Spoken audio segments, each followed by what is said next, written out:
to replace Titanforging with something a bit different. Yes.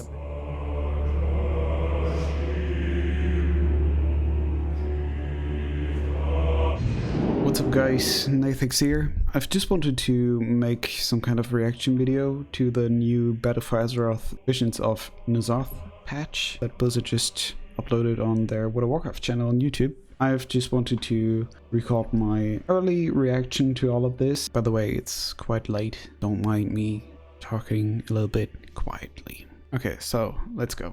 Now, the first sign of Nzoth's power that we're going to witness firsthand are assaults by his minions. First off, Uldum, home to the Halls of Origination, Great Titan Vault, is going to come under regular assault by the minions of Nzoth.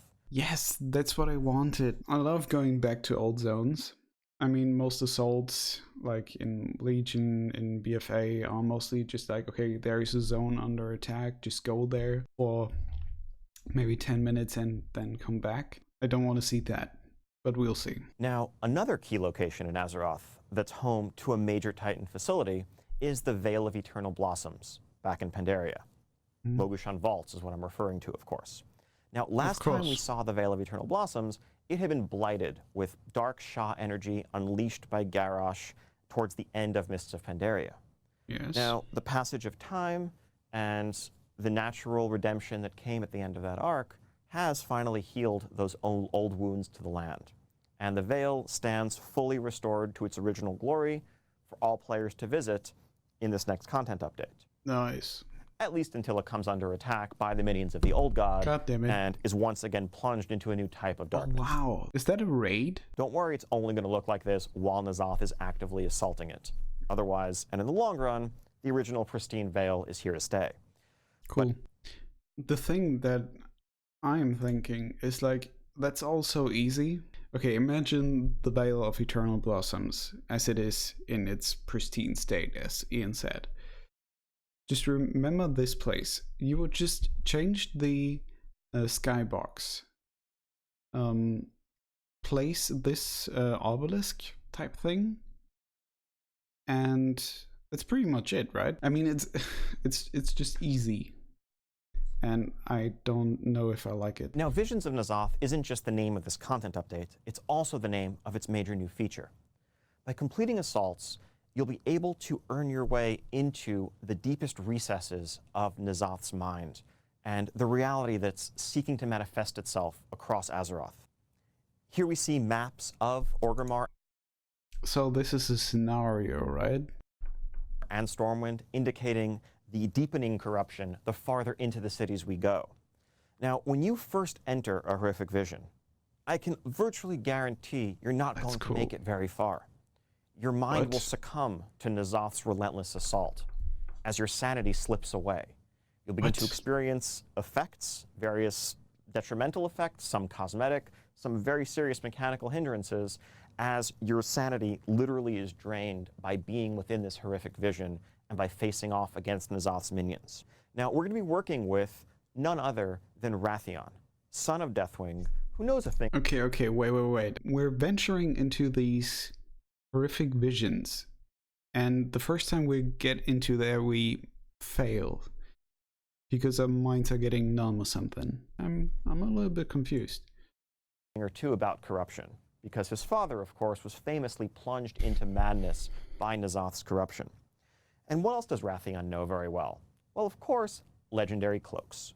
And Wrathion is going to work with us to create a legendary cloak that will initially provide some sort of defense, some sort of shield against Nzoth's sanity-draining attacks. Is he some kind of tailor or something? A tailor that is like specialized in cloaks?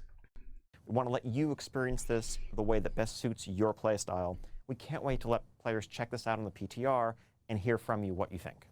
And all of this is leading to a showdown with Nzoth himself. And that journey is going to take us into the sprawling raid that is the centerpiece of this content update. Nyalotha, a 12-boss raid that showcases the full splendor of the Black Empire. We're going to have to fight our way through the military might of Nzoth's minions, disgusting spawning pools that have created the corruptions that we've seen across the years, the insectoid allies and minions of Nzoth, those humans Oh, that no. have decided to embrace his cause of corruption, and much more. At the end of this journey awaits the old god himself. We're going to need all of our allies, all of our might, all that we have learned through our research, our work with Magni, and channeling the power of Azeroth herself in order to emerge triumphant and save Azeroth. We also have a number of changes coming to our reward systems with Visions of Nzoth. In addition to the legendary cloak that I mentioned earlier, that you can earn and upgrade to defend yourself against N'Zoth's assaults, we'll also have new levels for the Heart of Azeroth that come with it both passive benefits and an all-new essence slot. Now that slot can be filled by a number of new essences that you'll be able to earn through content such as the assaults on Uldum and Vale of... Whoa. So, as I've said, I've been playing Classic. Are there like 4 passive slots then? Jesus, if you don't have... right now I've got 1 major essence and 1 minor essence. If I play my Demon Hunter, I'd be grinding for the second one. But there will be a third one, and with the legendary cloak, the 4th one. Let's see what he says. Eternal Blossoms, delving into horrific visions, our new Mythic Plus season, PvP, the Naethix Raid, and more. And also, as we're seeing assaults by the minions of N'Zoth on Titan Forges around the world, we have to wonder, is it possible that these assaults on Titan Forges might somehow change the nature of Titan Forging? This is something we are still discussing, and we are working on a plan that we'll be able to roll out in the very near future. But we're excited about the idea of embracing the old god threat this time around to replace Titan Forging with something a bit different, something a bit more twisted and corrupt, ideally works to preserve the value of item level and the correlation between doing difficult content and getting the best rewards. So they're basically trying out removing Titan Forging. Jesus, that is huge. If it works, they could actually say, okay, we're going to take this and take it into the next expansion pack.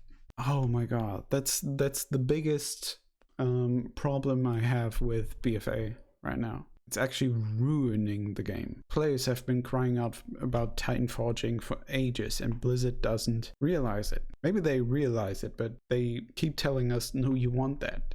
Also coming in Visions of N'Zoth, at long last, are a couple of new allied races joining the Horde and the Alliance. First off, on the Horde side, in a shock to everyone, I'm sure, we have the Volpera of Vol'dun, who will be joining the Horde. And if you've completed the Vol'dun level up questline and you're exalted with the Vol'dunai, you'll be able to jump in Visions of N'Zoth, complete a questline, and run around as a Volpera. Is that the heritage armor? They don't even have shoes. Of your very own. No. Alpaca not included. No. Sorry. Alpaca, on the Alliance no side, in alpacas. the meantime, the Mechanomes of Mechagon are joining their Cool. Gnomish brethren on the Alliance. I'm also happy to share that we're adding new Heritage Armor quest lines for the recently updated Goblin and Worgen, coming in Visions of N'Zoth. On the Goblin side, you'll be able to earn this perfectly suitable set, complete with explosives and rockets. The shoulders everything are else funny, that makes but a Goblin's cold heart happy. And of course, for Worgen, what Worgen would be complete without a top hat that you can at long last use to express your true snooty inner self, or just walk around as a wolf in a top hat. with the Who doesn't want to do rose. that, really? Also that's coming with Visions of cool. N'Zoth That's cool. is a complete overhaul of our auction house. This isn't just a UI reskin, but we actually redesigned and rebuilt the guts of the system to make it faster, more performant, and to get rid of those annoying single stacks that literally no one likes.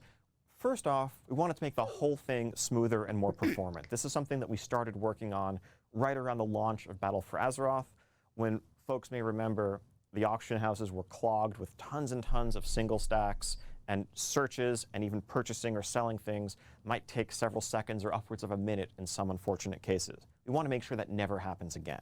The first major change that we've made is separating out stackable items to effectively create a separate commodities market, where you can just go list a stack of ore or cloth or potions, and people who are purchasing them can purchase portions of a stack. There's no more sense of there's one of this and two of this.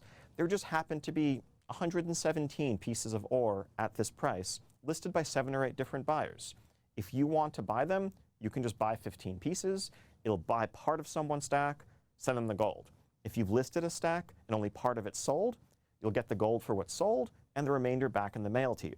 Ultimately, we've just tried to offer improved functionality, a smoother interface, and faster responsiveness for people on all sides of the market, as well as some of the power users out there. Also coming in this content update is a heroic version of the Darkshore Warfront, a new PvP season, Season 4 of Battle for Azeroth, with, of course, all new rewards, and a new mythic keystone affix that reflects Nzoth's corrupting influence as his tendrils spread their way across Azeroth. With this corrupted affix active, when you go into a dungeon in Season 4, you'll see occasional Black Empire obelisks dotting the landscape. Interacting with one of these obelisks will pull you into an alternate world where we see Nzoth's power ascendant and a powerful lieutenant of his stands guard. Defeating that lieutenant will return you to your regular reality, but will do so in whatever location you're currently standing when that mini-boss is defeated. This will enable some interesting skips that don't involve the use of Shroud of Concealment or Invisibility. Now, of course, if you keep these minions alive, that's cool, and you just decide to ignore them entirely, they may come and pay you a visit as you're fighting the final boss of the dungeon. So you'll want to strategize very carefully as you approach dungeons with the corrupted affix in play during BFA Season 4. Now, you may be wondering when you're going to get to check all of this out. Well, I'm very happy to announce that we're working literally as I speak on getting this uploaded to our public test realm for the entire world, and we should have it live later today. Cool. You'll be able to jump in, check out assaults by Nzoth's minions, venture into your very first horrific visions, and much more. Cool. And just after that, stay tuned for news regarding multiplayer raid testing and more. Cool. Thank you all so much. We'll be listening very closely to all of your feedback from the PTR. And just around the corner after that, see you at BlizzCon.